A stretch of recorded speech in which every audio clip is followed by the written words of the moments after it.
David here, One Up Gaming, episode 700. Oh, damn, no, it's not. 377. If I knew what numbers were, I'd be scared, but I'm a idiot little person and I don't know what I'm doing half the time. Anyway, we're going to go through this week's news. So we're going to do entertainment and gaming news. And so yeah, David, One Up Gaming. Did Miyamoto really say a delayed game is eventually good, but a rushed game is forever bad? A fresh report claims no. Miyamoto is often quoted as saying what he just said, but a critical hit article by Kate Williart digs into the origins of the phrase, which is usually wheeled out whenever a game is delayed to make it better. According to Kate's research, the phrase may have originated from Origin Systems in the 80s.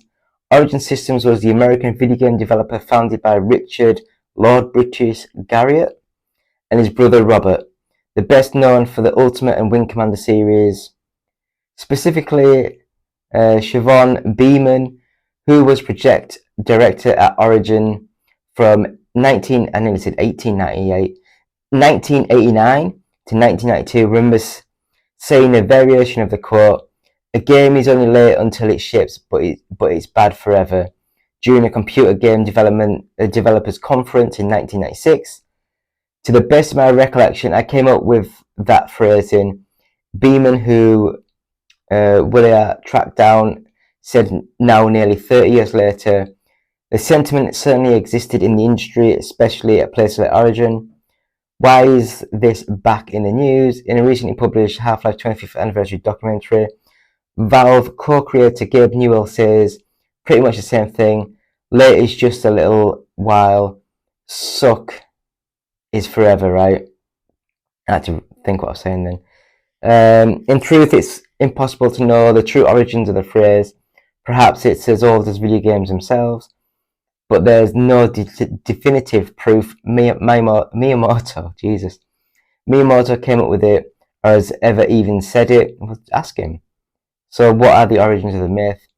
According to a 2020 report by The History of How We Play, it may have something to do with a rather innocuous paragraph published in the June 1998 issue of Next Generation magazine. Nintendo apparently lives by the same mantra that we once saw posted on the wall at a development house. A late game is only late until it ships. A bad game is bad until the end of time. We applaud Nintendo for that. Perhaps the development house was Origin Systems. Who knows? I don't know. I thought it might have been a bit more definitive than that, but who knows? Yeah, it's one of those things in it where I've always been told it was Miyamoto that said it. Again, you always get the, it's been delayed by another 3 months. Oh, but Miyamoto, he knows what he's doing. If it's delayed, it might get better, but if it's released now, it'll be bad forever. But what do you guys think? Leave comments. Next up, Xbox Series X and S sales have collapsed in Europe. It's no secret that Microsoft has lost the console war, but the scale of Xbox's collapse in Europe is particularly stark. I hate all this phrasing of console war. No, who cares? I've just sold my PS5 today. I haven't touched the PlayStation 5 in 6 months. It's everyone's apples and oranges and coconuts and melons and all that crap. According to fresh data reported by GI Biz, Sony's PlayStation 5 is comfortably number one in Europe, with sales up an incredible 143% over October last year. The near 7-year-old Nintendo Switch is second, despite a 20% drop in sales year on year. But the Xbox Series X and S have seen a whopping 52% drop in sales. Even month-on-month comparisons are tough for Xbox. PS5 sales are up 11% in October compared to September. Switch sales are up 10%, and Xbox sales are down just under 20%. G.Biz noted that Xbox big exclusive Starfield launched in September, whereas PlayStation had Marvel's Spider-Man 2 and Nintendo had Super Mario Bros. Wonder in October. Both games broke sales records. So why does the Series X and S struggle in Europe? What's the cause of such dramatic collapse? Blah, blah, blah, blah, blah. The sheer absence of available console stock last year does skew those figures quite a bit, he said. And it's worth noting that Eurozone countries have never been Xbox's strongest territories. They revealed back in February that they only hold 20% of the market versus PlayStation 80%. However, even in the UK, which is a market where Xbox is a lot more competitive, it's been a tough year with Xbox Series S and X sales down 23% year to date. The reality is the console has very little momentum, which is such a crucial element when it comes to how successful a generation is. So I think we all know Microsoft not doing well. But are we surprised at that? I'm not. I don't know why. It's the same with all these movies and stuff. I think the new movie that's just come out, The Marvels, even before the movie had come out, everyone's saying how bad it had done, how badly it bombed. And I honestly think a lot of these articles that are wrote like that makes people think, there's no point going to watch it then. If it's doing that badly, I'll just wait a few months and watch it on TV. These sort of articles are undermining the actual people themselves, thinking, do you know what, I'll give it a go. I've seen some of the reviews look quite good, I might like it. But because people just see the fact that, it's bombed, no one's going to go watch it, all this, that, it just makes you think, what's the point? So, I don't know. Leave comments. Are you going to go see The Marvels? Don't know. Next up, Daisy Ridley says next Star Wars film isn't what she expected. Now, I thought that Daisy Ridley said that she wasn't going to do any more Star Wars movies because she was sick of the other trilogy that she was in, and it was annoying. But I guess there's more. Star Wars sequel star Daisy Ridley has said her next film in the galaxy far, far away isn't what she expected. Ridley said her role reprisal came as a surprise, but she's very excited to return as Rey and thinks the new story is really cool. The untitled film, directed by Shameen Obaid Shinai, was announced at Star Wars Celebration 2023. Sorry for the name. As a sequel to the sequel trilogy taking place 15 years after the events of Star Wars Episode 9. The Rise of Skywalker as Rey looks to rebuild the Jedi Order.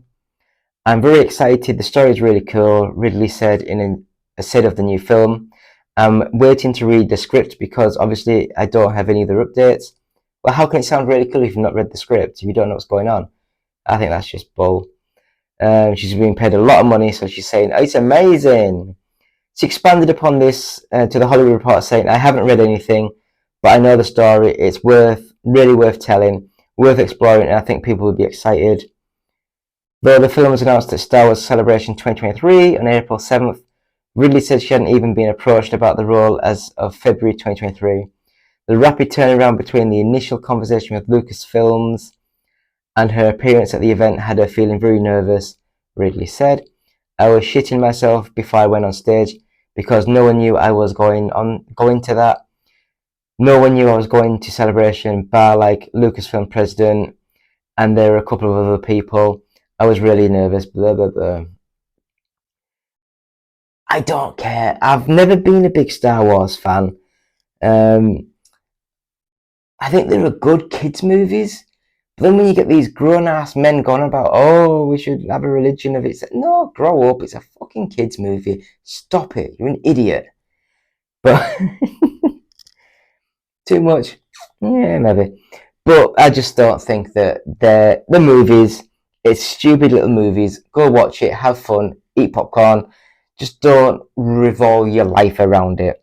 So we'll go to the next bit of news, and that is lawsuit over PlayStation Store prices that could cost Sony $7.9 billion allowed to move forward.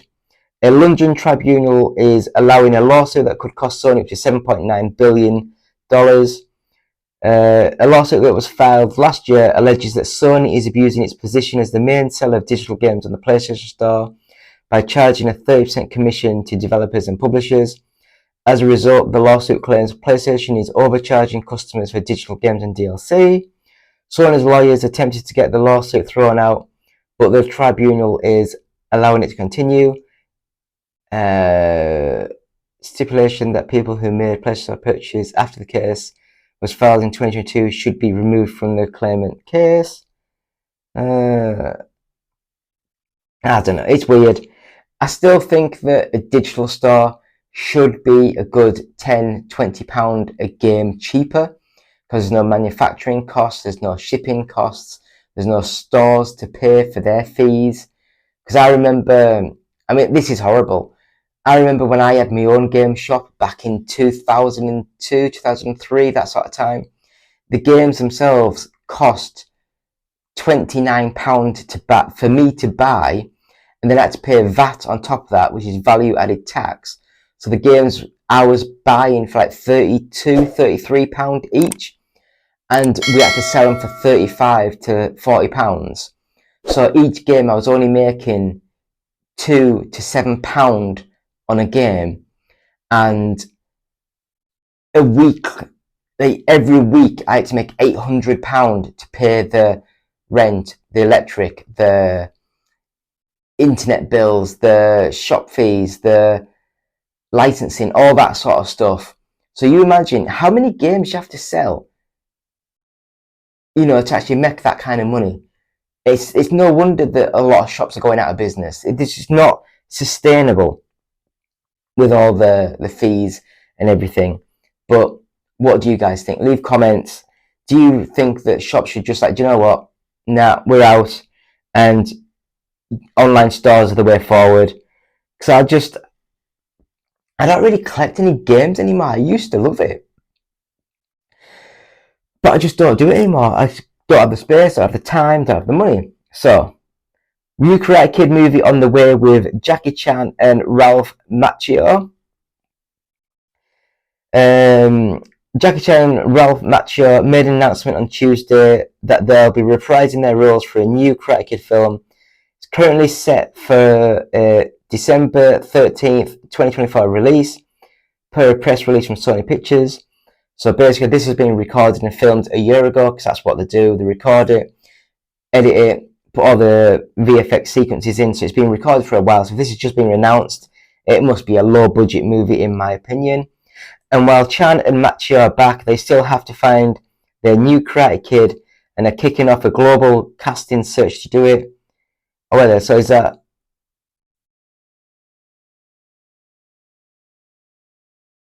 That's... How... Choosing announcement including the call to action audition call videos for... Oh, wait there, it's 2023 now, isn't it? I'm an idiot. Yeah, I do apologise. It'll be recorded within a month or two, and then I think they'll already know who's starring in it. I don't know. I tried to watch Cobra Kai, and I just felt it was an absolute shit show of a show. It was just like, oh no, they're not very nice people, we'll beat them up. It's like, well, no, you'd get arrested, and it'd be like, you'd get shut down, and it wouldn't do that. It was just so over the top, so stupid, and I don't mind a stupid over the top show, but that was just taking the cake and eating it, and I thought it was just crap. Really was. But we'll move on to the next sort of bit of news. Did you like Cobra Kai? Do you like Cobra Kai? Why do you like Cobra Kai? Are you excited? Next up, The Last of Us Part 2 remastered for PS5 confirmed for January 2024. Shortly after the leak confirmed its existence, Naughty Dog officially revealed The Last of Us Part 2 remastered for PS5 on Friday evening, confirming the release date as well, January the 19th. Notably, those who already own The Last of Us Part 2 on PS4 will be able to upgrade to a digital version of The Last of Us Part 2 remastered on PS5 for $10. Save files will also be able to be imported into Part 2 remastered. However, Naughty Dog clarified that upgrades for disc copies of the PS4 version are only available if you have a PS5 with a disc drive. Well, yeah, because you can't shove it into the discless version, can you idiot? Owners of PS4 disc copies must insert them into the PS5 every time they want to download or play the PS5 digital version. There's no mention of the PC version of the remaster. You can watch the trailer below. Why do we need the remaster already? Already? I don't think it's been out that long, has it? It's crazy. Didn't it actually come out on PS 2020? And it also got the enhanced backwards compatibility version for PS5 in 2021. That's just crazy. So I don't know. I think it's absolutely scandalous. I really do. Everyone shits on Microsoft for doing things or saying things, but I remember when PlayStation 5 first was announced, they were like, "This is a new generation. We're not gonna allow the old games to play on the PlayStation, or all these PS5 games are gonna be PS5 games only." And then 2 weeks before the PS5 came out, by the way, those games that are PS5, they're also PS4 backwards compatible. It's fine. Don't worry about it. And I just think that Sony seems to get a free pass with a lot of their things. At least if that was on a Microsoft console, they would just release the brand new patch and you just put the disc in and it'd play. But what do I know? Next up, Superman Legacy finds its Eve to, oh god, Tessmacher? And who the fuck's Tessmacher? And Jimmy Olsen.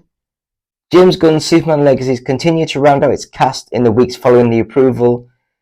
Latest addition to the DC Studios feature being Sarah Sampaio and Skylar Gisondo. Oh my god.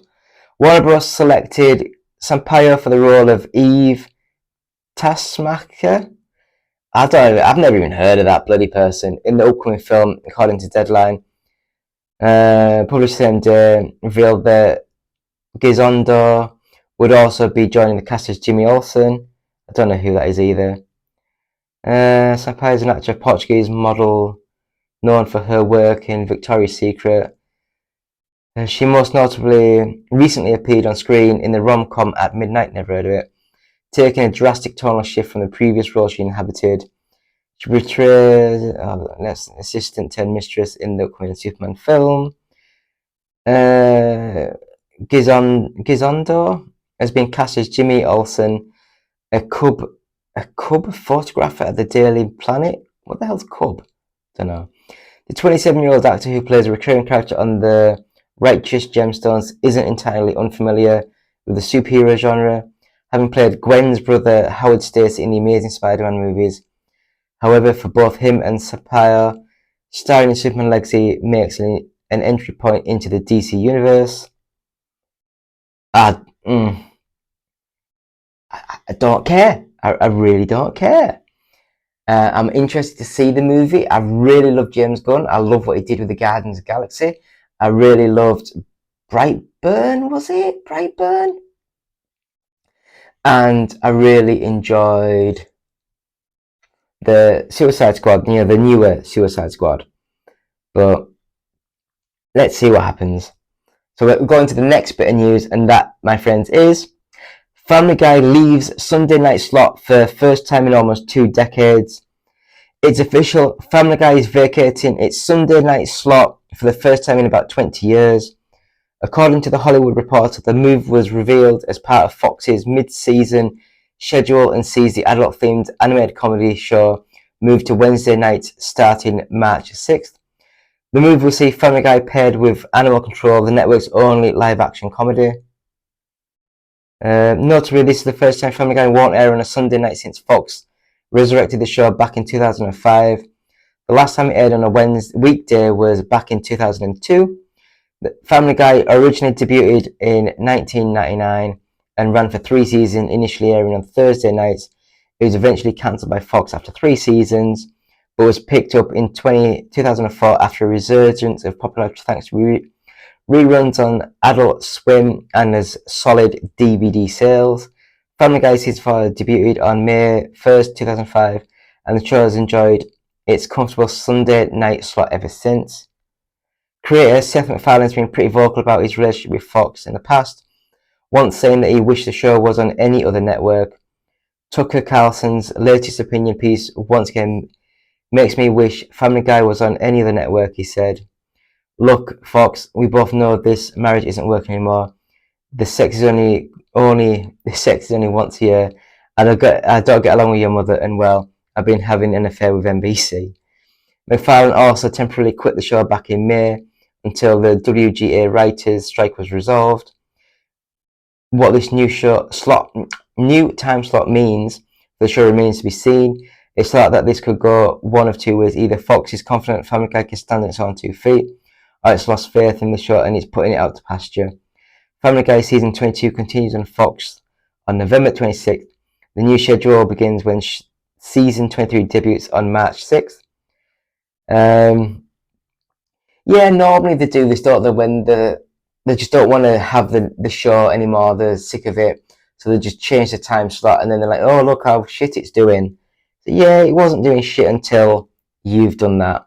But are you guys still watching Family Guy? I mean, I must admit, I've not watched Family Guy properly since about season 12-ish. So going by this, it's like 10 years ago. Wow. Anyway, well, yeah, do you guys watch Family Guy? I can't remember. I asked, do you watch it? Have you enjoyed it? Is it still good? Did they have Brian in it again? Didn't they kill him off and he came back after a few days? I don't know. Next up, The Walking Dead star Steven Yeun's top secret MCU role revealed. The Walking Dead star Steven Yeun is heading to the MCU as the Sentry.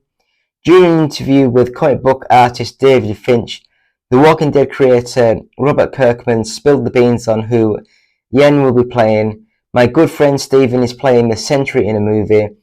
Sentry, aka Robert Reynolds, first appeared in the comic books in the Sentry #1 back in 2000.